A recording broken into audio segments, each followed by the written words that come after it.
And we're in. Welcome to blah, blah, blah. Way to botch the intro. Welcome to Stellaris, everybody. The Great Dune. It is paused right now. We are in year 2200. January 1st, I'd imagine, if that's following the right way.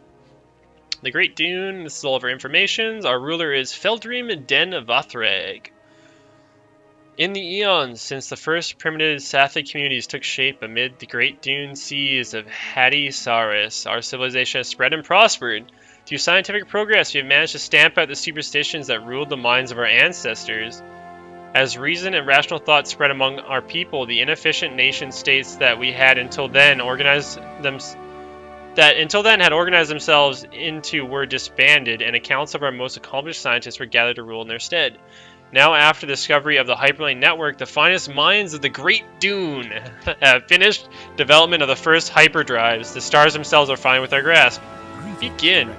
Oh god, the tutorial. Prototype synthetic intelligence developed by the finest minds of our civilization to serve as your advisor. I shall endeavor to perform my duties with the utmost efficiency.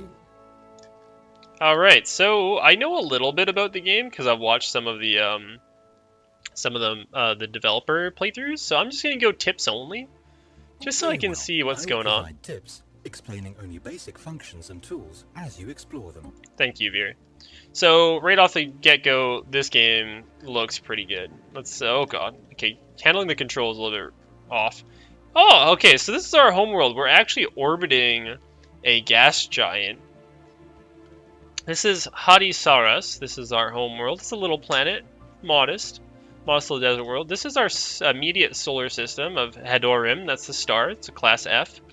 Class F stars are fairly large and often referred to as yellow-white dwarves, though they often emit significant amounts of UV radiation. Their wide habitable zone have a good chance of supporting life-bearing worlds, which obviously it has ours.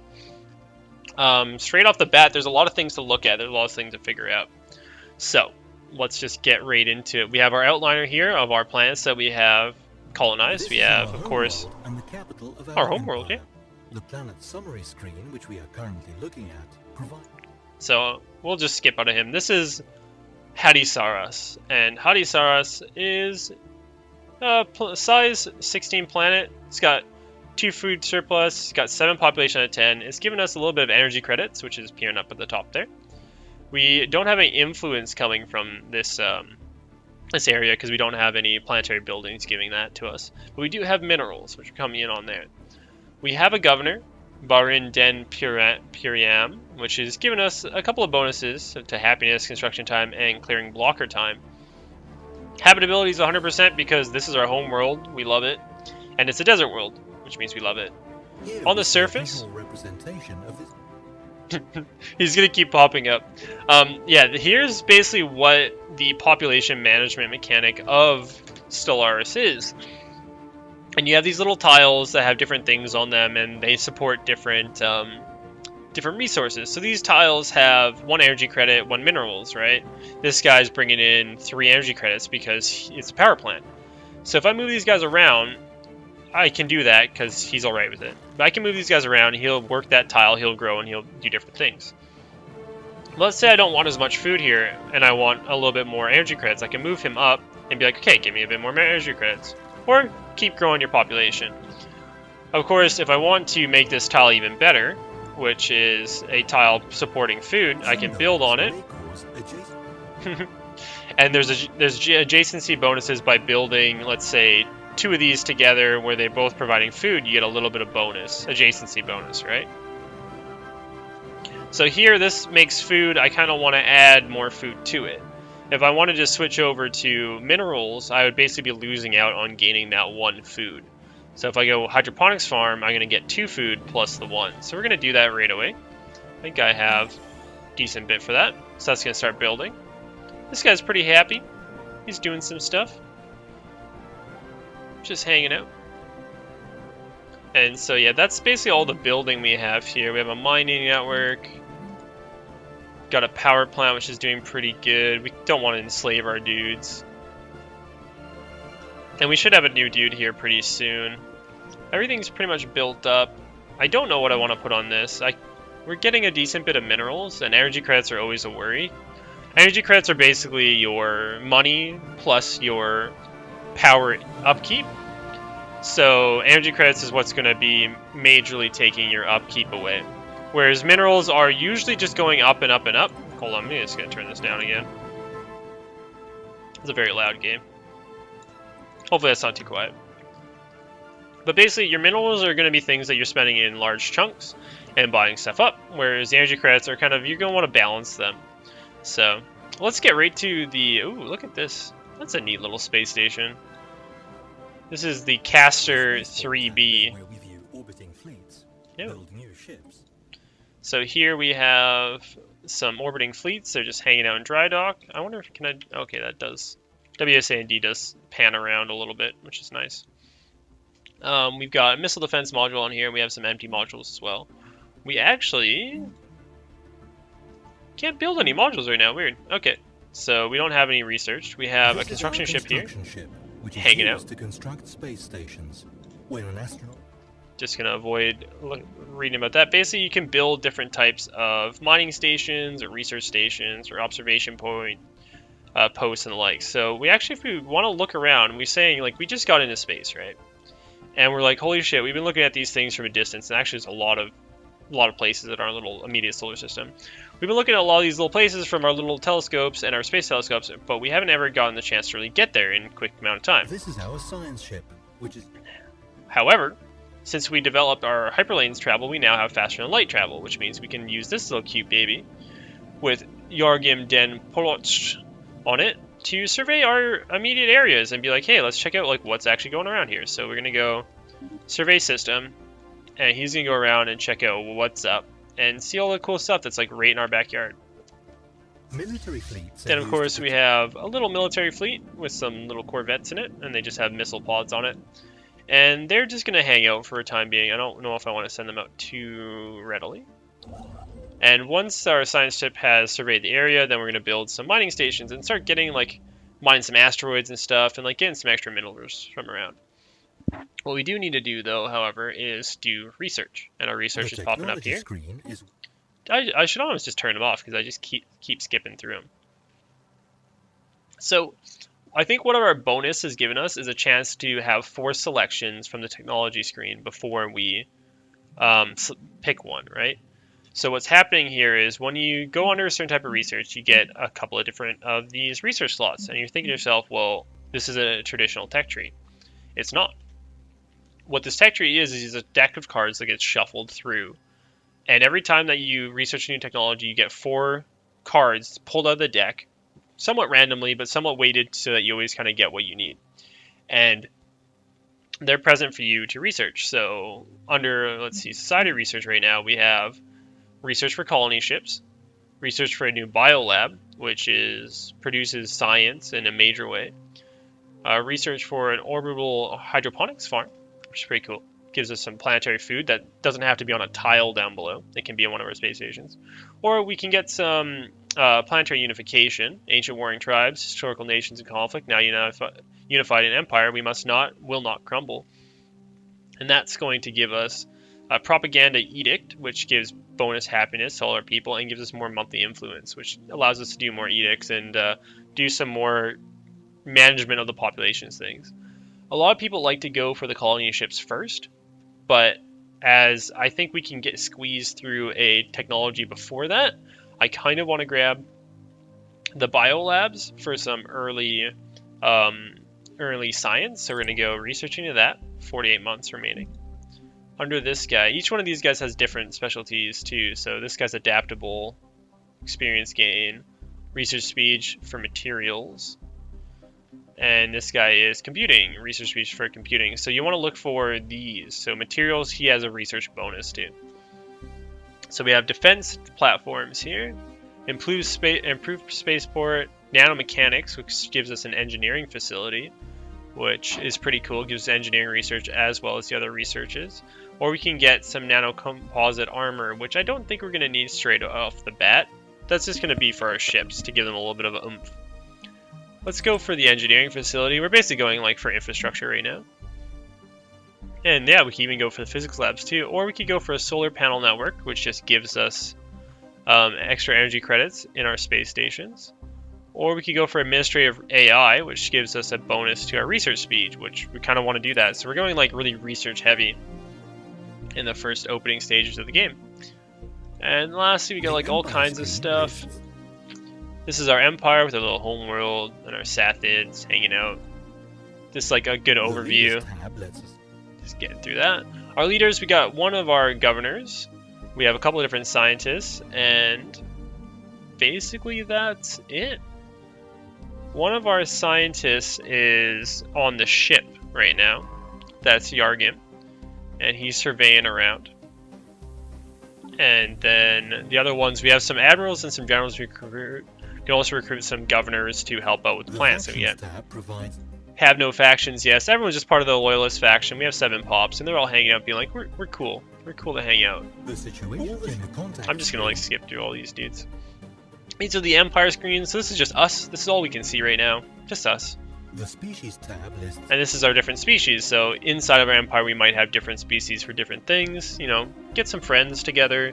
They can, you know, some friends might like to live on the water world, some like to live on the tundra world, so we'll get them to go do that for us. And they'll all be under the glorious Great Dune.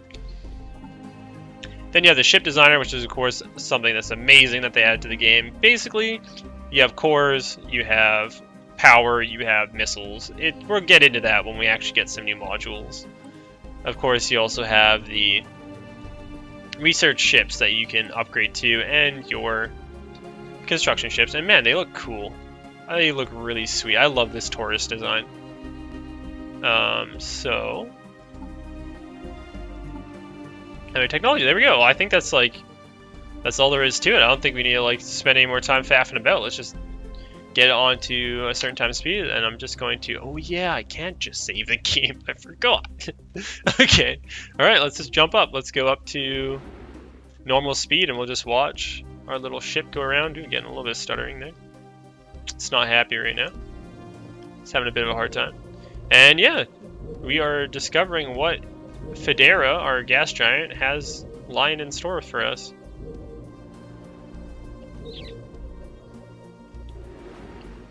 Let's see. Nothing. Just says it's literally nothing. Habitability 0, resources none. This is just a ball of gas that we really don't care about. Let's take our military force and... oh, there's a save game. I'm going to pause and we're just going to zoom out by pressing this button, the galaxy map, and boosh. Alright, there's Haddorim. Oh boy, okay. So this is the galaxy as we know it. This is the elliptical galaxy. Oh, what's that? Oh, a little patch there. Oh, another one. Demon's Eye Nebula. Cool. So we're close to a nebula. So this is the galaxy as we know it.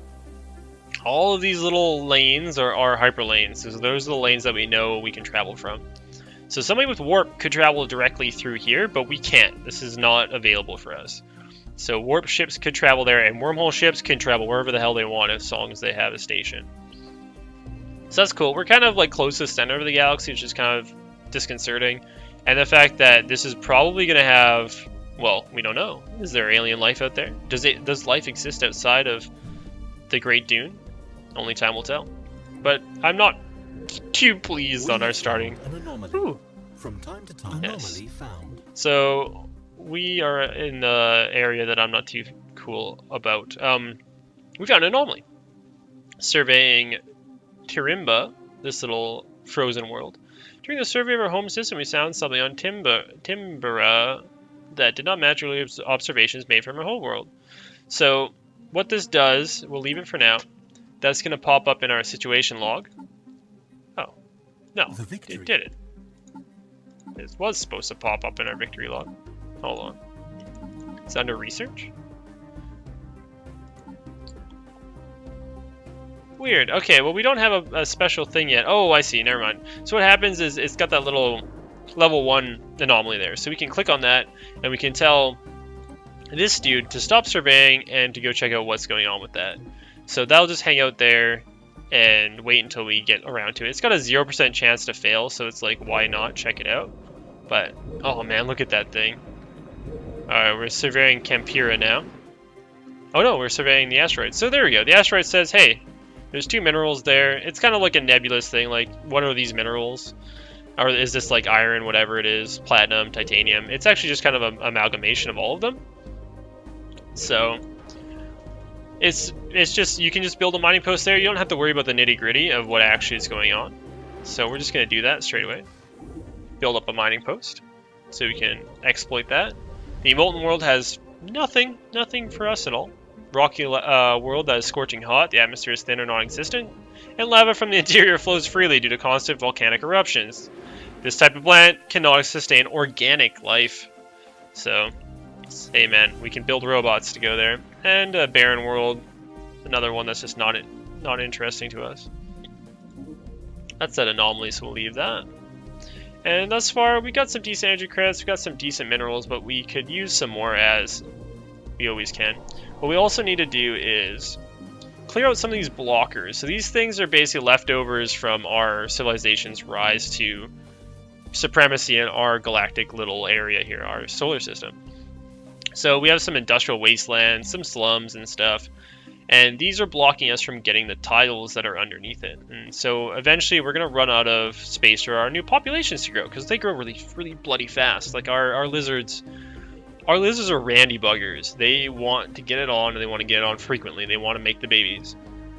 So we're going to have to make more room for them. And what we're looking at here is we've got a little bit of a food surplus, but we're not looking too hot on that. So what I want to do is get this farm up and probably look to liberate another tile with food in it. So this one here, this slums. It's going to take a bit to clear it out, but I think it's worth it. And we're probably going to move one of these guys down after he builds up, because that's a good spot for him to be in. But I'd rather have a spot that has some infrastructure there. That thing's going to slowly phase out. And yeah, we're just exploring more. We got some more minerals from the great big asteroids hanging out. Merida looks pretty cool. Another barren world. Hey, and good old Yargim gained a level. So that means that he's going to be better at not fucking up anomalies and just going to be a cooler guy in general. A toxic world. Alright. And so we completed the mining station there. It looks pretty... Oh god. Don't... Ooh, it looks pretty cool, actually. Got little pistons on it. I don't know what the hell it does, but it looks neat. And so that's up. We have some spare minerals. We're getting 11 in now, so we're going to grab... Get out of here. We're going to build up... Ooh, we actually can't build up another mining station. We need some more minerals. There's some observation posts that if we find any primitive species, we can put up a little observation post and watch them creepily from afar. What I'm going to do is take the first task force, actually, and we are going to go explore Borbagon. Borbagon? We're going to go to Borbagon just to see what's out there. It's within our space, it's within our view range, and within our influence range. So, we're going to go back to these guys. And are they moving? Oh, they're going for... Oh, they can just jump from wherever the hell they feel like it. I thought they had to get to the edge of the galaxy, but no, they just go... Oh, hold on. Go to. There we go. Boosh, and they're there. Wow, that is really quick. So now we're in our galactic neighborhood. There's a couple of planets here. It looks like a habitable planet. Here, look at this. It's a desert world, so that's basically one of our worlds that we would like to live on. We've got another barren world. Got another barren world and another barren world. So lots of barren worlds, a gas giant, and then one world we can live on, so that's cool. So we can't really do anything with the military fleet here. They just kind of like look around, check things out. So what we're going to do is head back out to the map. And we're going to go check out Goal. And from Goal, we're probably going to check out Jabeth. So those are the sort of the... Hey, don't interrupt me. Those are the sort of areas that are within our immediate vicinity that are going to be something that we want to expand to first and just like keep getting a bit of a claim on. So let's see what's in here. Goal. A tropical colonization, tropical planet, and a, ooh, what is that? Desert world. Cool. So just more stuff that we can grab onto, send more of our dudes out to. We're gonna go. Nope. Uh-oh. Contact report. Enigmatic spacefarers. It did not take long for the Great Dune to come across intelligent alien life. The fleet's report to the Saathid capital somewhat understates just how alien these forces appear, and only in passing mentions the failure to open comms. Uh-oh. So, I pressed the button. I don't know what I did. Let's jump back over to them. We have first contact. Ooh. That was really quick. Oh, it's first contact with one of these dudes. So, as you might see, these don't exactly indicate an intelligent space design. They're kind of like gigantic jellyfish. And so, these are kind of nothing that's too spooky for us. It's more like space fauna. They're just here to move about and eat stuff. And as it seems, they're not immediately hostile to us. So, we're going to jump back to our construction ship. He's not doing anything, the lazy bugger. We're going to build another mining station here. Now, the mining stations do cause, I think they have upkeep. They have some energy credit upkeep. Station maintenance, yeah. So we're going to have to be careful with our energy. That's one thing that you kind of always need is energy. So let's see here. Let's use up our minerals on that. We opened up the blocker for that guy there. Yeah, thus far we're pretty good. I want to open up this guy next since we got to get to that energy. Now let's head back to the task force and see what the space jellyfish have to say to us. Not hostile, they're just kind of like hanging on the edge of the space there. Just relaxing. Maxing and relaxing. Oh, and they're gone. Apparently they know how to FTL. They don't care about us anymore. I'm getting a bit of stuttering, actually. It is just been released, so I imagine that the few patches will pick it up. So entering hyperspace actually happens pretty quickly. And since they can jump from almost any point, it's really, really fast. Let's watch them. Gonna go from here to there. So, whoop. And then they have to prepare for another jump. Okay. So pretty quick, but not ridiculously quick. And so our science ship is still surveying through the planet, or through our initial home system.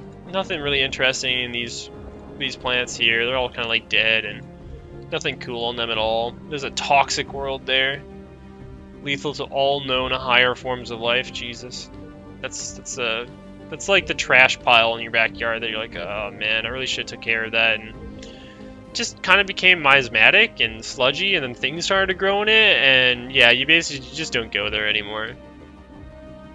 But it looks like we did find some energy credits on Tavkaleba. Tavkaleba? God, I should have picked the human name things, because I'm not going to be able to pronounce any of this. But we can build a energy credits mining station there, which is quite nice. After this little mining station is done being built by the little drones. And hopefully our military fleet, they just jumped into Yabeth and checking it out. Actually, one habitable world there, and the jellyfish showed up again. These are unknown spacefaring entities. We can learn more about the alpha aliens. So they're our first contact, and we can research them by picking them under a technology, or under the, where is it? Situation log. Here it is. So basically, if I start to research this, it's going to put any society research on hold. It's going to take 180 days. So that means that this research here is going to stop. And for 180 days, it's going to research what these aliens are and what they're up to. Big old jellyfish with their big flangulas and floating around, traveling through hyperspace, which is kind of odd for jellyfish. But we're not going to do that just yet, because I'm not quite that interested in figuring out what they have to say to us, because they haven't been attacking us. And if they're not going to attack us, then they're not worth it. So we're just going to take a quick jump around and have a little bit of a look as to what's going on. And the science ship is now done surveying the whole system. She's checked it all out, found out that, you know what, this place wasn't even that cool. There's only like one anomaly and some like energy credits and stuff just hanging out. So what we're going to do is take her back, and we are going to research the anomaly. Situation log completed. Oh boy. Okay, now we found the beta aliens in Larbo. They are potentially hostile. Hostile fleets present. Ah, so we found a bunch of crystal dudes. So, again, another species that I don't think is very indicative of a intelligent spacefaring vessel production. They kind of just look like they're massive crystal dudes. And you know what? They can just keep on trucking, being massive crystal dudes, because we don't want to tango with a 300 power stack of crystal dongers. So we're just going to get right out of there and keep looking around our immediate little area. They shouldn't be able to chase us. We're pretty quick. Nope. Why are we there? And this is fully surveyed. Yep. We'll jump back into our home system and see what how this anomaly gets going. Oh, there's all kinds of noises going on. Let's research. Alright, you gonna go research that now? I don't know if that puts, I don't think that puts our research on hold here. But she's gonna look into what's going on with this anomaly. Basically, we just discovered that on a second look, Tarimba was not the same as what we saw through our telescopes. So we gotta go check it out and see what's up.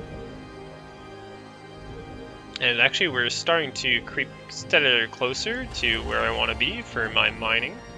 So we're going to grab a mining station here. So usually this is a monthly maintenance of 1, but since we're mining energy credits, it just means that we're going to be getting a net 2 energy credits from this with no maintenance cost, because it pays for itself in energy, of course. And hey, our military fleet's back. Hey guys. Did you guys explore all the things? What was in Delphine? Ooh. We found one of our old probes on Tarimba. It has somehow kept intact all these years and is trying to send data to our homeworld. It stands as a testament to our past struggles and our wish to flee our planet's bounds. We should continue to investigate these sorts of anomalies whenever we get a chance, and most assuredly grant us new knowledge and technology. Our efforts have finally paid off. So basically we just found like an old Curiosity rover, and it was like, please kill me. I've been out here so long. I have so much data for you. And we're like, ah, neat. That's cool, man. We really appreciate that. So, right now, I guess there's not much else for us to do with the military fleet. It might want to escort the science fleet around as we go survey past our solar system and Borbagon. Survey that whole system. And we'll send the task force, the first task force, just to protect old, what's her name? Her? Him? Her? I'm not sure. Yargim Den Polosk, our amazing scientist who's doing all the great works. Gonna survey up in Borbagon and see anything cool there. I know that there's a good little place to colonize if we wanted to once we get the technology for it. So you guys just hang out there. And otherwise, yeah, we just have to research or survey most of these areas here. I kind of want to get a presence in this section, because for us with our hyperlanes, it's really important that we control the bottlenecks, because while other species might not have issues with those bottlenecks, we are. So these lanes here and here and here are going to be important for us, because if we get blocked off, we don't secure that sort of beachhead to move out, that we are going to be severely at a disadvantage. And abnormal conditions. Our science ship scans the surface of Borbagon 2. It becomes quite clear that we have found something out of the ordinary. The planet is locked in its rotation around the sun, meaning constant nights and days on each side of it. The habitability situation is less than ideal. We will surely come across even more irregularities like this as we survey new planets, and we should not underestimate their impact on our expansion. Intriguing. So in Borbagon, we get a modifier. Oh, okay, so this thing is now surveyed. We now can habit it at 70% habitability because it's a desert or an arid world? A desert world. It gives us 2 society research right off the bat. It's quite large, 21 size, but it's tidally locked, so we have a minus habitability. Listen, when we're there, we're having a hard time because sometimes it's sun-time, sometimes it's daytime, but it depends on where you are. So it has 10% lower happiness to people having that as a habitat. I can't say words to That's cool. That's definitely going to be one of our next expansions, I think. We should colonize there for sure. And Jabeth, which has, I think, what, one planet for us here. And there's another one here. We're actually in a good way for habitable habitats, new colony, new colonial endeavors. So that's pretty cool. In our new little area here, the music is fantastic. I'm actually really loving these pumping beats. The Great Dune looks on. Oh, this little sun, that's cool. And has its sights on expansion to a bunch of red stars. It seems class M stars. So the Saathid, the Saathid will have new lands to create communities and little dens on. But before we go here, we now know without a doubt that a thriving biosphere is not something unique to Haddorim, or Haddorim. Both the scientific community and the public at large are eager to learn more about the various forms of alien life found throughout the galaxy. Efforts to catalog the life forms we encounter are already underway, but our xenobiologists have urged us to focus on planetary survey efforts on habitable life-bearing worlds. So the people are thinking, hey, we want to learn about the new people, the new species that are out there and what's going on, but our scientific, like our xenobiologists are like, hey, maybe we should focus more on observing the planets and finding us some new habitats, right? So I feel like we should focus on begins the Habitable World Survey event, so we should survey more habitable worlds. And we complete a mining station, cool. So I'm going to leave that off here. We got a nice little budding empire. The first stages, the first steps out into the galactic stage. We've already gathered up some prime prospects for colonization, which is quite nice. I think it usually says that you can colonize in a place from a distance, but we'll figure that out in the next one. So we are definitely going to come back to this. I'm enjoying Stellaris thus far. It's a really cool game. I've been pretty excited for it, but I've been a little bit off today. I suffered a migraine the other day, so I haven't been feeling the best. So if anything's like a little bit amiss, I apologize. But thank you guys for watching. Please like or dislike as you see fit. And hey, if you want to see more of this, please subscribe.